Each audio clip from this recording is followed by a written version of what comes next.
নির্বাচন নিয়ে প্রধান উপদেষ্টার অস্পষ্ট বক্তব্যে জাতি হতাশ বলে মন্তব্য করেছেন বিএনপি মহাসচিব মির্জা ফখরুল ইসলাম আলমগীর। তিনি বলেন, ফ্যাসিবাদের বিরুদ্ধে সংগ্রাম করা রাজনৈতিক দলগুলোর সাথে আলোচনা করে নির্বাচনের সময় নির্ধারণ করা উচিত।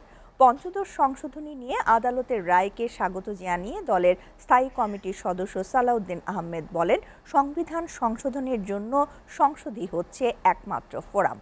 গুলশানে দলীয় চেয়ারপারসনের রাজনৈতিক কার্যালয়ে সংবাদ সম্মেলনে এসব কথা বলেন তারা। আরও জানাচ্ছেন আব্দুল আহাদ। নির্বাচন নিয়ে প্রধান উপদেষ্টার বক্তব্য এবং পঞ্চদশ সংশোধনী নিয়ে আদালতের রায় এর প্রতিক্রিয়া জানাতে গুলশানে দলীয় চেয়ারপারসনের কার্যালয়ে সংবাদ সম্মেলন করে বিএনপি। দলটির মহাসচিব দাবি করেন, নির্বাচন নিয়ে প্রধান উপদেষ্টার বক্তব্যে স্পষ্ট বার্তা পায়নি জাতি। নির্বাচনের সময় নির্ধারণের দাবি জানান তিনি।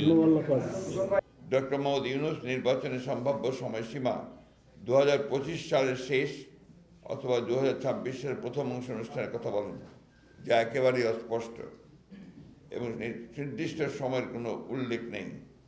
অথচ তার প্রেস সচিব বলেন 2026 সালের জুন মাসের মধ্যে নির্বাচন অনুষ্ঠিত হবে, যা পরস্পর বিরোধী। নির্বাচন কমিশন যেহেতু হয়ে গেছে, সরকারকে নির্বাচনমুখী হওয়ার তাগিদ দেন মির্জা ফখরুল।